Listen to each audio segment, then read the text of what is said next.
观众朋友，大家好，欢迎收看11月24公司台记台下晡新闻，我是陈淑君。新闻4来看，咱国内今仔增加16015例本土病例，有65个人死亡，中重症有132例，其中重症有2例是儿童的MIS-C 个案。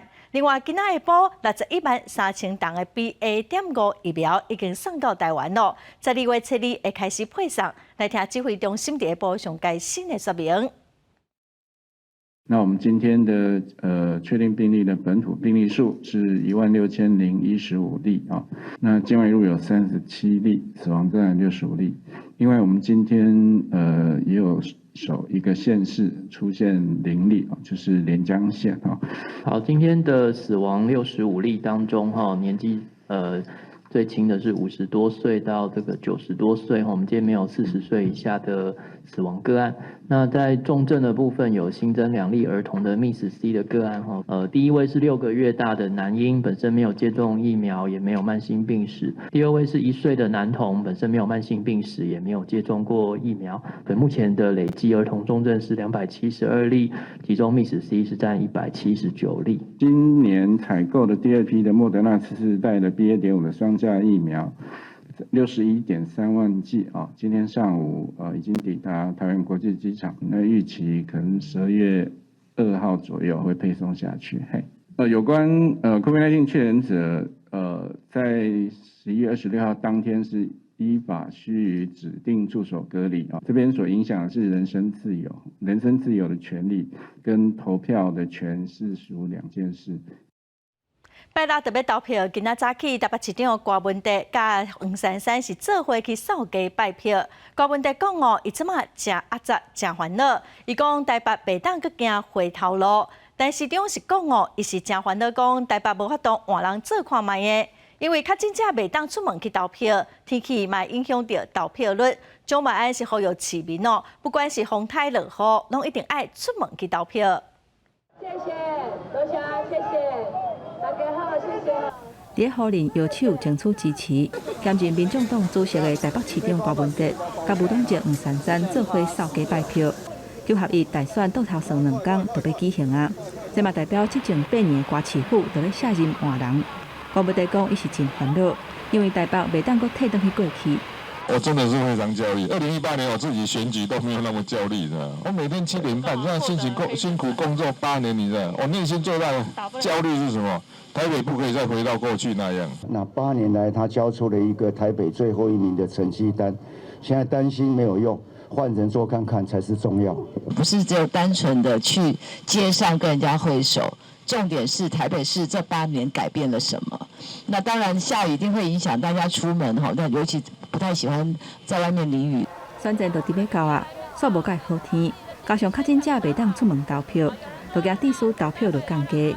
那蒋万安是积极催票，呼吁市民无论是透风落雨，拢爱出门投票。剩下48小时，我们也呼吁所有的市民朋友。你的这一票是决定我们下一代以及决定台北未来非常关键性的一票，不管刮风下雨，都要出来投票。针对政策白皮书，黄珊珊甲郭文德做伙上直播节目，伊认为讲伊是拼性命甲写出来的，那其他2对手，毋是一张 A4 尔，都是敢若标题无内容，嘛批评拿捏，无爱讲政见，是无爱让人知影因较袂晓的所在。针对这点，陈市长表示，无可能每一届拢甲200多项的政见搁留一遍。那蒋万安回应讲，尊重郭市长的发言。记者综合报道。再来看民众党的新竹市长候选人高虹安争议不断，国民党的候选人林金玲甲民进党的沈慧虹，搁再批评高虹安助理费的争议，就是涉嫌贪污，伊根本是无能力来治理新竹市哦。另外，网前视察猫嘛，别讲高虹安的立委办公室发生过几啊届的性平的案件，有公布内部录音档案。高虹安是表示讲，伊毋捌听过这录音档案，真的假的，伊嘛无了解。选举剩2天，新竹市长的选战拍甲热刺刺。最近争议缠身的民众党高虹安去互网红4青娘逼空讲伊的办公室，毋若是有一摆性平事件。23还佫公布因内部约谈的这个录音档，讲是高虹安爱资遣另外一个助理，主管伫讲话内底来施压助理，讲头家身后有这个红海200-300的法务咧支援，希望讲助理毋通甲代志甲闹大。目前所流出的录音档，其实我自己也都没有听过这些录音档，我也没有办法去证实。那我相信呢，这一些事情如果真的有所谓的争议的话，其实当然可以用司法来做解决。高虹安建议讲，当事人之间都要讲个清楚。不过高虹安的争议，毋若是这个性平事件，还佫有助理费的风波。国民党林经仁说咧，假调咧这个自愿交公积金的讲法，讲这是甲正常的逻辑无合。也若进前，互民众党开除党籍的竹北市市长候选人林冠年，伊伫个24去北检，交更较侪这个亚康的人的这个资料。立委2年，一个不到10人的办公室，都可以搞出一堆问题。请问，还有什么能力可以治理一个城市？这一路以来，高虹安涉嫌贪污，遇到这些事情就是切割，就是卸责，这样没有资格担任新竹市市长。林经仁嘛批评林志坚心辉煌主政之下，新竹市有乌箱作业、偷工减料、施工的品质无好3大问题。高虹安搁再讲，新竹市的这个野球场有18项缺失，爱心辉煌出面拄来面对。不过心辉煌强调讲，所有拢有咧拍拼，无希望讲这个正对伊的喙烂来抹黑市府的拍拼。记者综合报道。再来看高雄的选战，国民党的市长候选人郭志温推出竞选歌曲 MV， 讲出少年人北漂的心情，嘛诉求要创造工作机会，让少年人会当回乡。争取连任的高雄市长陈其迈是推出前卫科技风格的广告哦，要来呈现未来高雄会是一个有高科技、有人文素养的都市。记者列队迎接国民党高雄市长候选人郭志温，24号一透早甲左南议员候选人伫台北溪扫街展现女性力量。每个人都想回家，都想陪伴自己的父母亲，所以我一直是希望说，孩子他能够在高雄安居立业的这个程度，能够赶得上父母亲衰老的一个程度。大选伫要到，为着冲关票数，郭志温23号推出由在地少年人制作的竞选歌曲，歌词温暖讲出北漂青年思念故乡的心情，呼应政策，诉求青年回来高雄。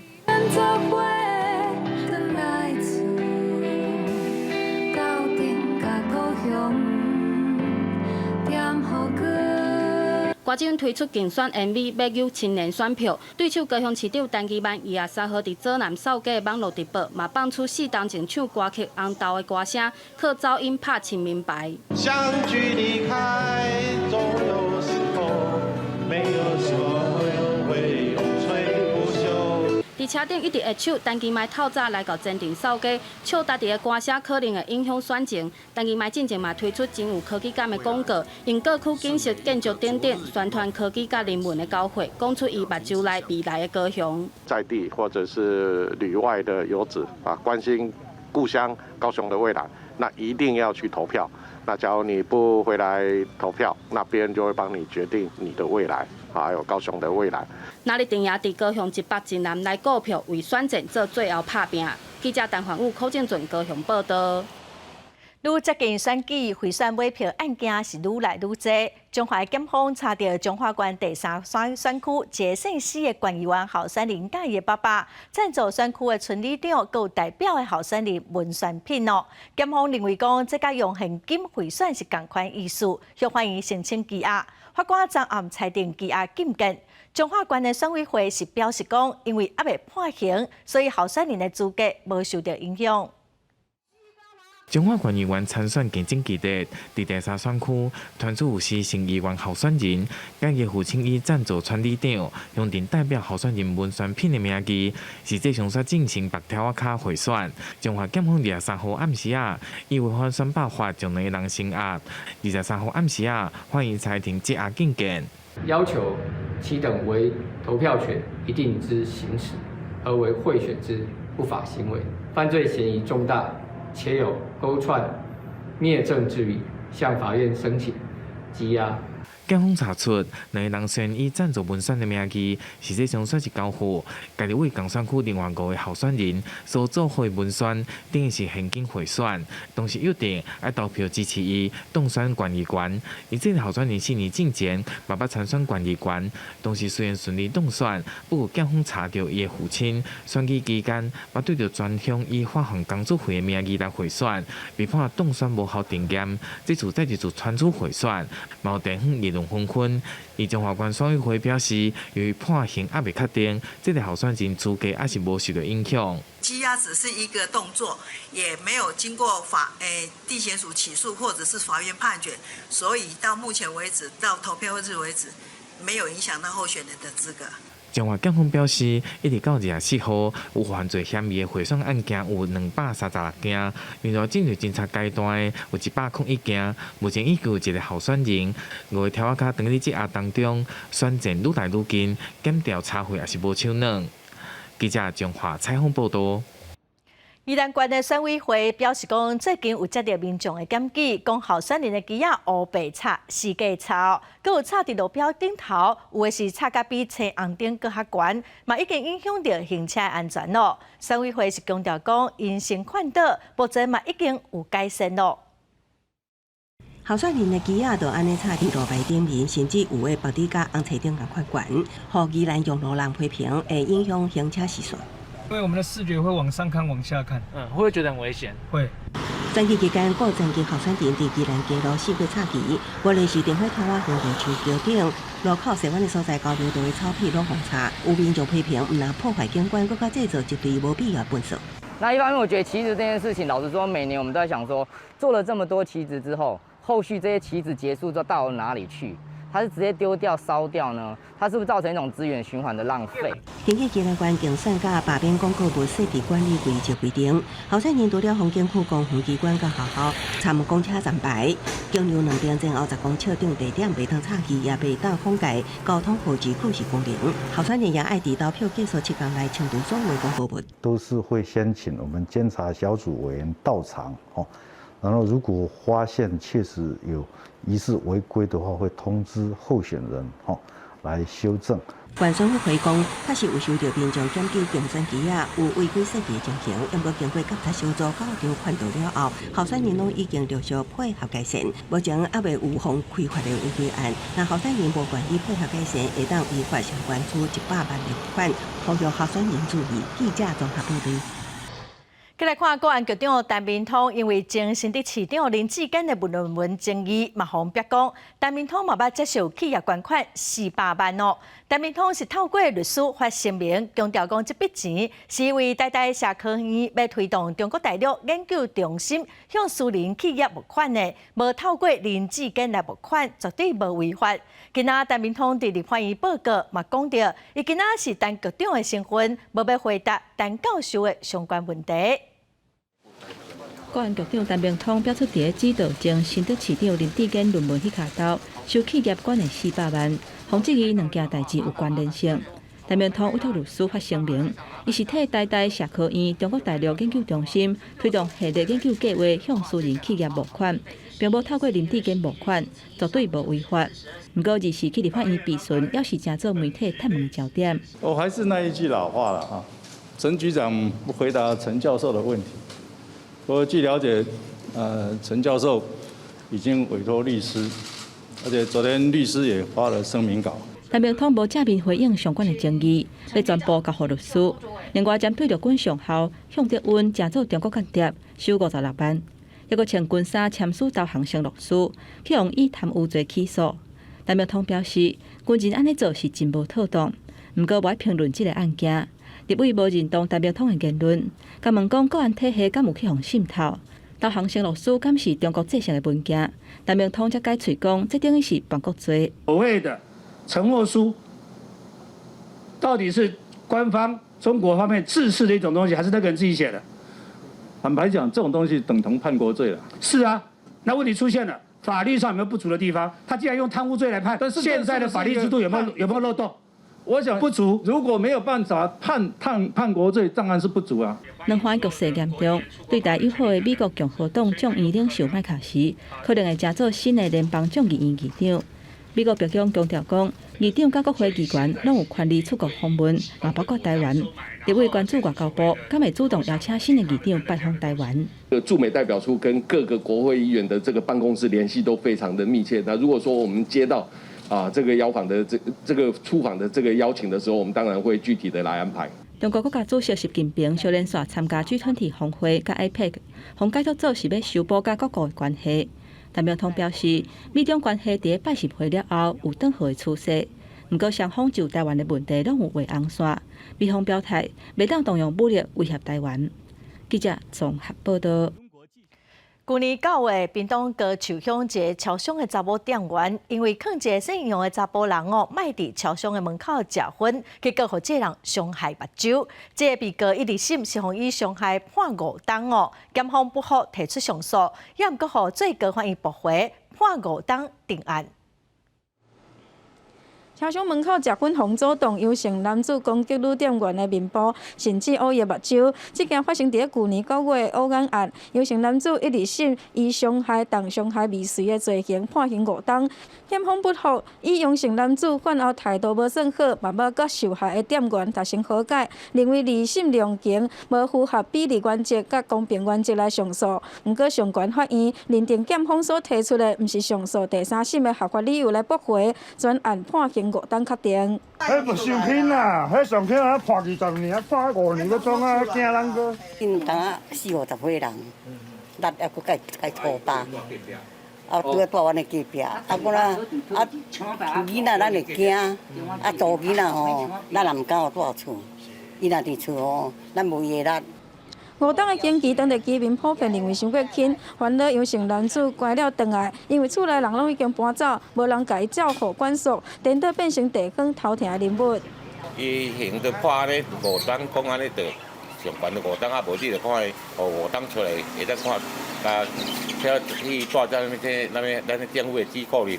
应该在疗养院静养，再慢慢的去调一下心境，再来慢慢接触人群，这样。民众烦恼出入的安全，嘛知影袂当影响人权，因此会由村长代替向县府等相关单位来提建言，希望透过专业的辅导、陪伴等等的积极作为，降低伊搁再犯的几率，互村民会当安心。记者王刘婷、陈显坤屏东报道。农委会甲教育部开6月推出班班食照班的政策，这学期佫剩2个月尔，有一寡学生到今佫还未食到照班教育部长潘文忠早起伫立法院是保证讲，这学期中小学生一定是会当食到4届的照班。另外，有3间出版社编的国小5年级的社会科教科书，伫审议的时阵互退回，要求爱重编的争议。部长嘛强调讲，这是因为教科书无按照课纲编甲启中国化的意识形态完全无关系。教育部长潘文忠24日出席立法院教文委员会，专题报告12年国教教科书审查机制。针对进前有3间出版社的5年社会科课本，互国教院认定无符合课纲，退转去重编，有立委烦恼时间赶加上审定委员任期就要到啊，有可能赶袂赴学校选册。为了要让这个时间确保教科书的品质，也能够让学校及时选到书，所以这次他们可以用。分册按照这个时间上来看，绝对不可能是这一批的委员在审那即便一定有少数去重叠，但我觉得在审议的过程这个标准还有该要注意的事项。谢谢文这个提醒我也请院长这边特别再注意另外，进前中央推动政策，予各中各校的学生这学期会使食到4摆石斑鱼。目前6亿经费已经拢到位，但是现主时说因为经费的问题，也有部分县市的学生无食到。潘文忠表示，4摆的承诺一定会做甲到。也有立委建议，石斑赶袂赴经费，也会使考虑以其他互中国禁止进口的鱼类做替换。那可不可能去考虑包括经济产值比较高，而且100%的外销都是销往中国的白带鱼。这个如果要跟农委会讨论，因为渔产特殊的，所以教育部比较对这方面是比较不了解。另外，11月26特别选举，真侪教师会担任选务人员，行政院也会互因2天的补假。但是现主时所传出有部分县市政府无要提供补假予这的教师。潘文忠表示，这个问题会搁去了解，确保教师的权益。记者郭本长随台北报道。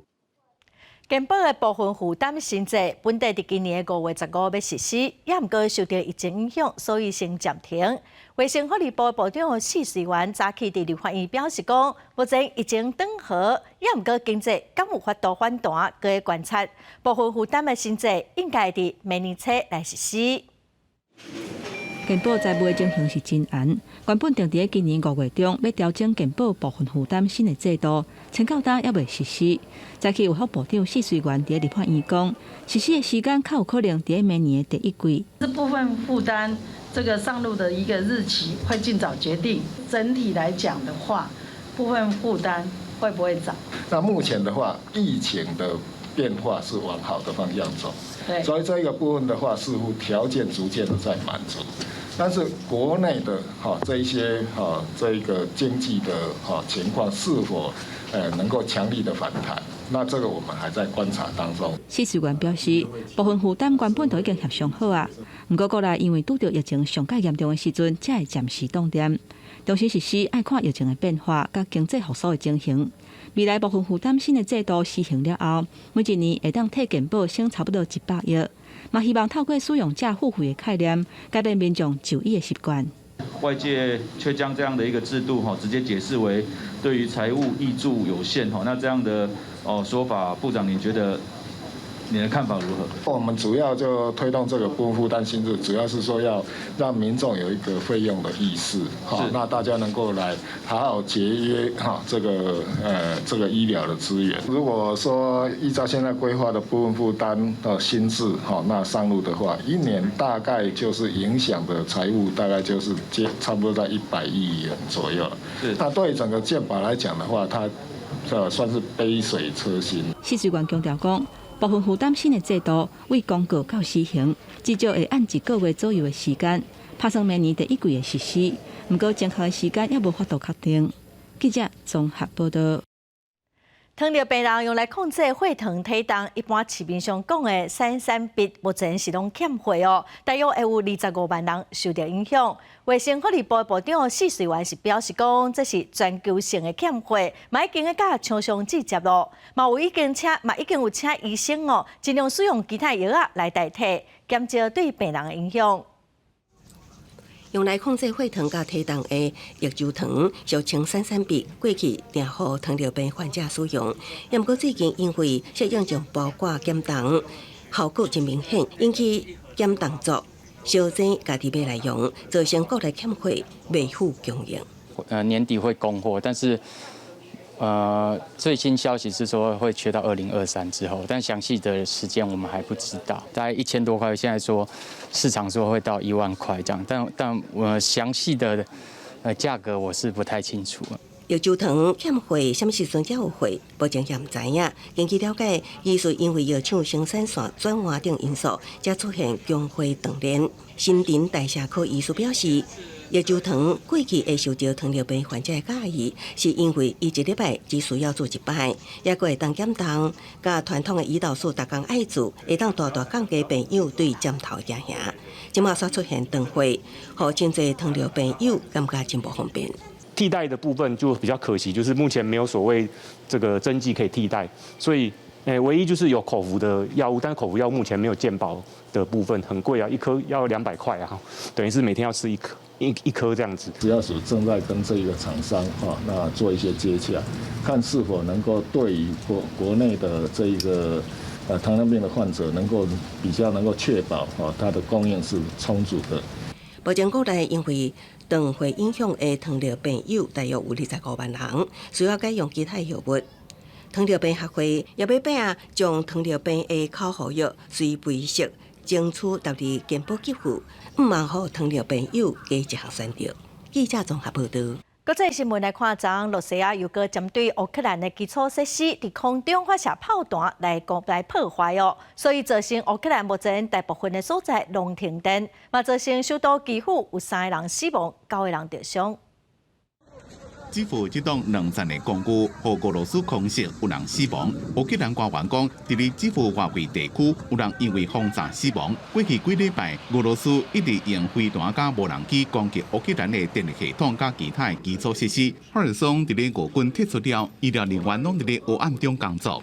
Практически тяжело, потому что не работают никакие лифты, никакие подъемники больных.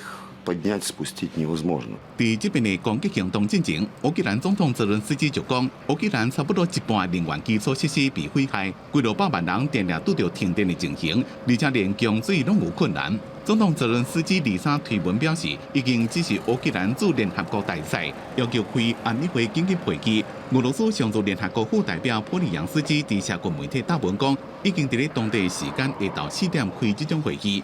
因为伫欧洲议会这方面有支持的动作，泽伦斯基表示欢迎。Росію державою спонсором тероризму. Нарешті, дякую всім європарламентарям. А потім Росія довела всьому світу, що це все правда, застосувавши. 边海国家摩尔多瓦也受影响，这个月已经第2遍停电。因伫咧苏联时期的能源系统到即马拢甲俄罗斯相连。外交部长讲，已经传唤俄罗斯大使，要求提出解释。目前，乌克兰首都基辅大部分地区无电通经，规个城市也拢无水、袂火修理，冬天阁要来啊，民众的生活会更加痛苦。公司新闻吴文玲编辑。来看欧洲企业的性别平等的运动，最近有正大的进步。欧洲议会昨签署女性企业董事比例法案，要求伫2026年6月底进行。欧盟企业的董事会要有至少4成的女性。欧洲议会议员第2日共同签署女性企业董事比例法案。伫2026年6月30前，欧盟大型企业董事会非执行董事成员必须包含4成以上的女性，董事会全体成员的女性占比也必须达到33%。今年1月新上任的欧洲议会议长梅索拉对签署结果真欢喜。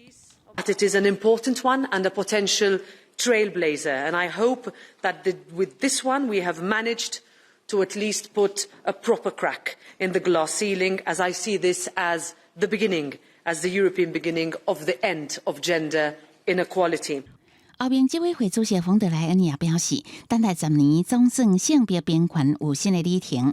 欧洲议会议长伫2012年就提出这项法案，虽然过当年议会表决通过同意立场，不过一直无法度甲欧盟部分理事会达成共识。伫冯德莱恩的走总协调下，2022年3月进入协商议程，6月化解争论，促成法案会当正式通过。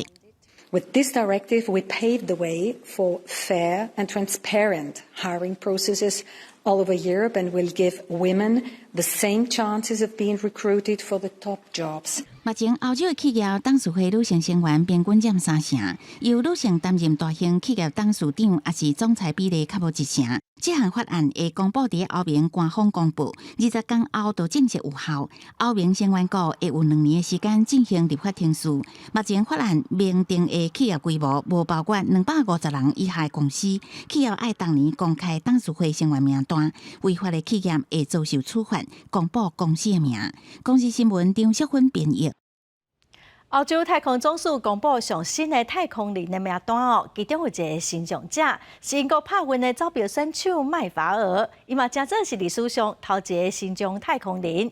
欧洲太空总署的22个国家嘛决定讲，要拨预算171亿美金来执行太空任务。来自法国的苏菲阿德诺、西班牙的帕布罗·费南德兹、英国的罗斯梅利·库根等，是欧洲太空总署为超过22500位的竞选中选出来的太空人，其中有来自英格兰的麦法尔，是英国帕运地跑选手，也是史上第一位新疆太空人。Wow, this is really aspirational. This is a very brave and very bold thing to do.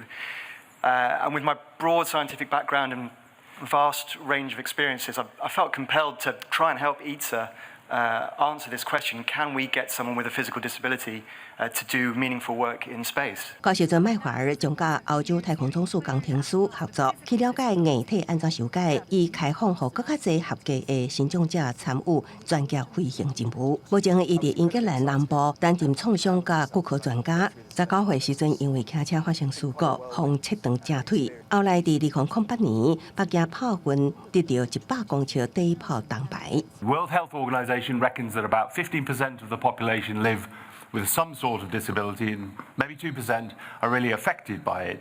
And so, of course, to be an astronaut is a very exclusive thing to be, but having a disability shouldn't rule you out. 因为美中竞争关系相关，欧洲太空总署22个会员国23同意将未来几年来伫太空方面提拨170亿美金的预算，比2019年的145亿增加17%。任务内容包括太空探索、火箭发射器、气候变迁监控等。公司新闻黄文玲编译。来看伫阳明山的文化大学，长期拢有宿舍无够的问题。学校最近甲附近的温泉饭店合作，要来试办学生宿舍的计划哦。2个人一间的套房，包括水电，一学期大约2万块。有学生也是认为讲，虽然设备较旧咯，也毋过介绍阁算真俗，附近嘛是真热闹。中昼上课的休困时间，文化大学3年级姓李的同学甲几个同学专程落山，到新北道捷运站附近的温泉饭店参观。因拢申请第2学期校甲饭店合作的住宿计划。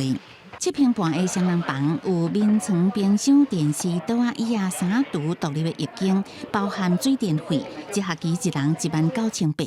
厕所的部分跟我想象中有点落差，就是我觉得就是排水孔地方有点偏旧。双人套房其实蛮大的。文大学校宿舍以6人房，一学期10700块算真俗，啊毋过无够大，也有人无想要住宿舍。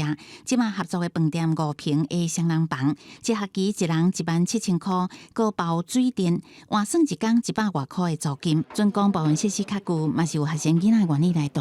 我房租都是自己付，就自己打工。对，所以我可能会牺牲一点生活品质。问题是讲会比较即卖的宿舍管理，查甫查某分站分区管理，有宿舍的管理人员，学生囡仔袂使伫房间内开舞会饮酒，袂使使用超高压电器。是会单独的开辟一间房间，就是给宿管，不是在管学生呐，而是说希望能够提供学生及时的服务。那有温泉学生宿舍，12月初1开始，学校爱搁逐工加开北投线通勤专车至少60班。小组化冲击，问题优先解决住宿甲交通的问题，想要互这个老私立学校搁较侪人爱来读。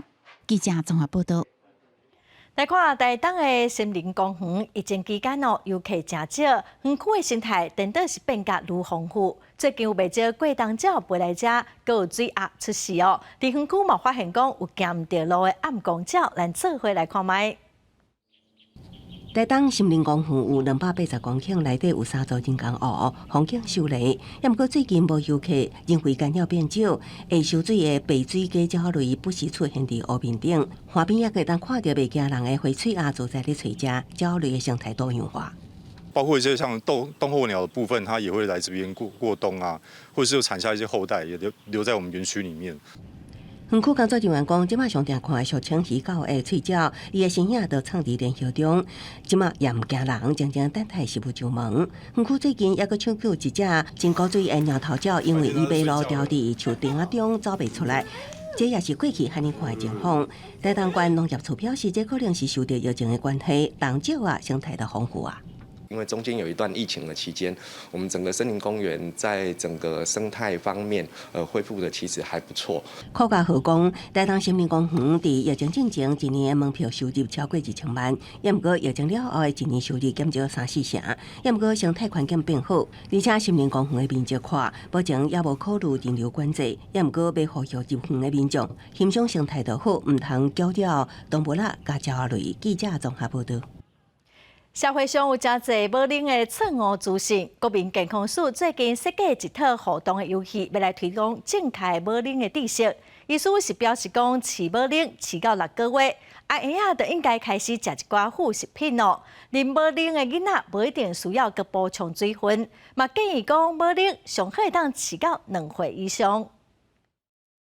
我有听朋友说，就是6个月之后，就是母乳的营养成分会越来越少，那我是不是要开始准备配方奶了呢？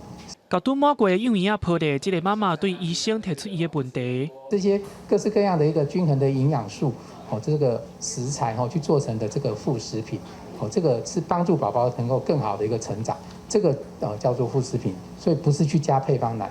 真侪妈妈拢想要饲母乳，但是会惊家己的母乳无营养或者是无够。医生表示，妈妈的心情要放轻松，唔免特别食什么物件来发冷。其实只要宝宝多吸水，所以宝宝如果他想吃我们就喂他，那其实这样子一个奶水就很足够。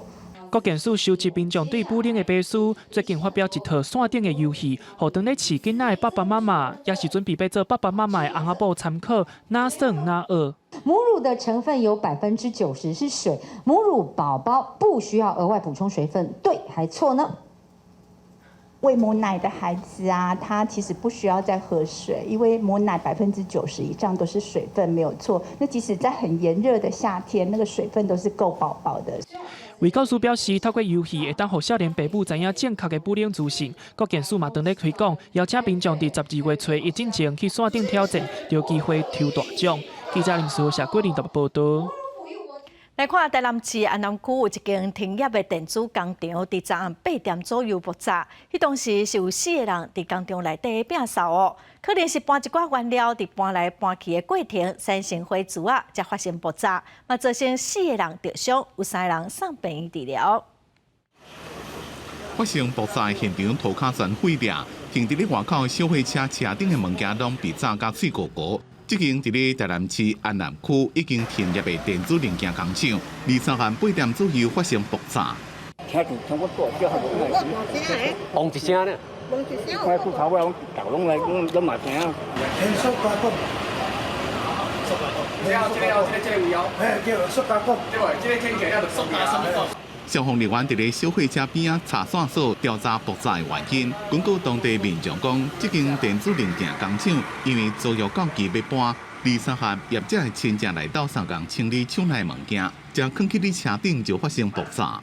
无啦，无啥代志啦，因为迄个伤口迄个伤伤着咧，迄个安尼尔，要先着尔。哦，啊是啥物物件该先着？应该是起来了，迄个拖迄个塑胶。初步调查怀疑是厂内放一寡高度的液体，挥发了，即伫咧弹簧管内面，贴起来放伫咧车道，甲插板的铁钉啊卡着，产生火势引起爆炸。有4个查甫人顶半身受伤，其中3个送病院拢无性命危险。到场的时候发现是4个人受伤，3个人受伤是比较严重，有送医，1个人是轻微的擦伤而已。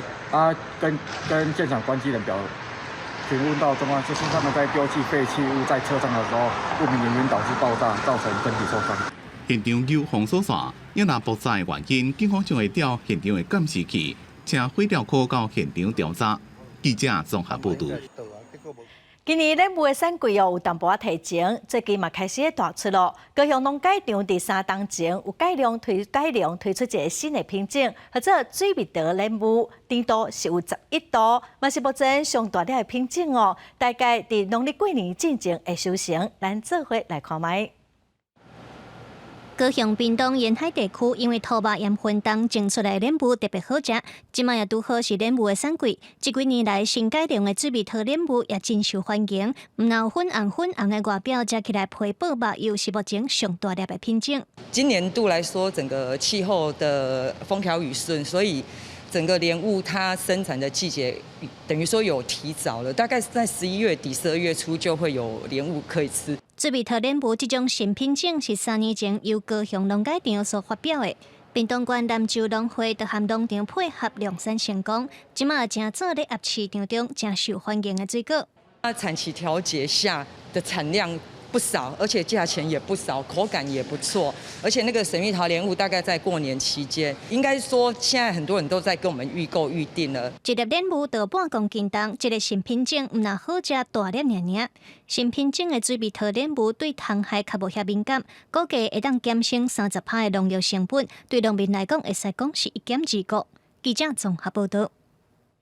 来看惠林县65岁以上的人口是占全县将近2成，嘛是全国会数第2悬的县市。人口老化的问题，嘛造成农业欠工的问题是愈来愈严重哦。有真侪农民80外岁咯，佮伫田里咧做事，伊希望少年人会当回乡来做事，嘛呼吁政府着爱重视农民退休后的保障。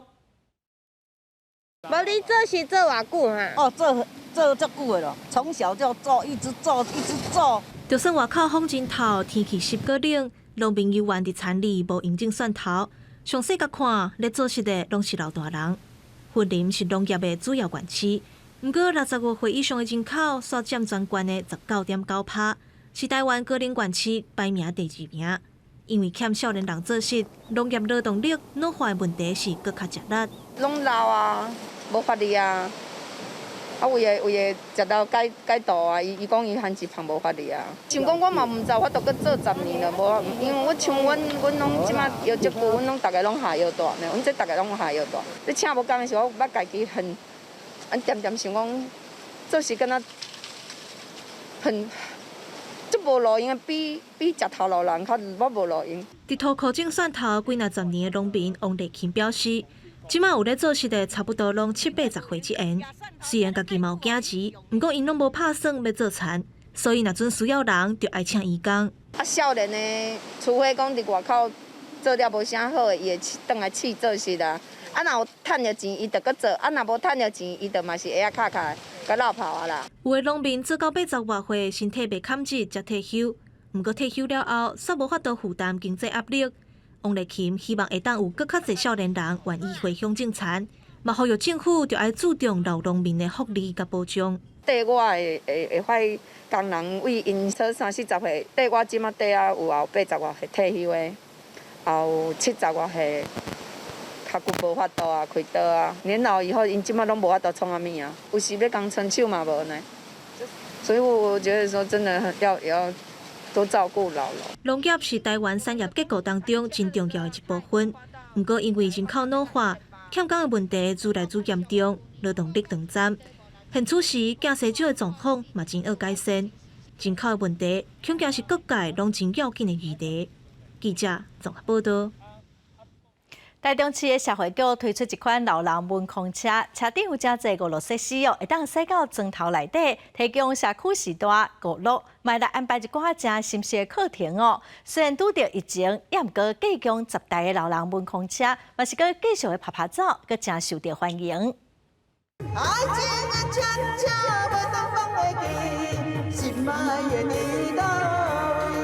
一条爱情的车车，互时代拢对伫摇摆。这毋是卡拉 OK， 是台中市社会局推出的文控车，要提供老人娱乐。拄着疫情有关服务，就是希望互时代做姨娘出门来活动。疫情毋敢出来，了后来遮大家聚会，老厝边啦，才找到啦，帮助大家吼。有的时间让我行出来，跟大家做伙。我们也期待长辈能够走出家门，然后跟其他的一些据点伙伴跟长辈有一个良好的互动。那一方面也是降低孤寂感，然后也可以降低长辈独自在家的一个情况。伫这期大厦文控车辅导团队的协助之下，这只老人文控车佮变做防疫的宣导车，放卫生教育的影片互时代看，而且佮安排趣味的手工课，互时代袂无聊，佮会使学新的物件，互因活动脑筋，才袂失智。回乡到咱以前做囡仔时代，迄种的趣味的情景佮出来安尼啦。是依照老人的需求去进行安排，那也针对不同的社区给不同形态的课程。那所做的课程其实可以提升他们的手眼协调能力，也可以提升他们的专注力，其实就是延缓失能。目前台中有10只老人文控车，继续伫咧市内600外社区提供关怀服务。毋望时代伫疫情期间，赶快保持身体健康、心情快乐的生活。记者综合报道。下晡的天气，咱来看各县市详细资料。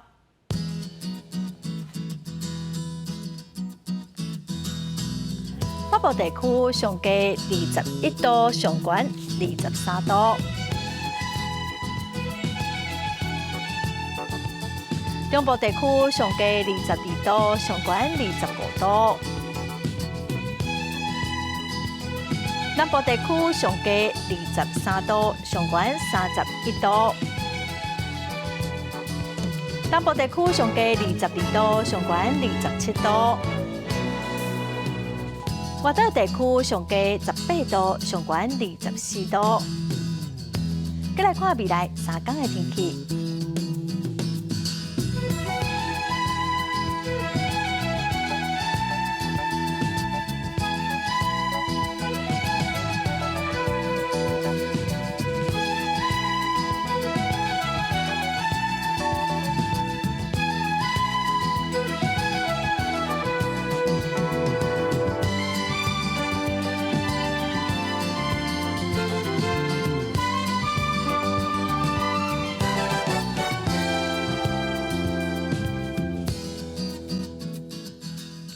谢观众朋友收看《公司第一台下晡新闻》，我是陈淑君，明仔载下晡3点咱再会。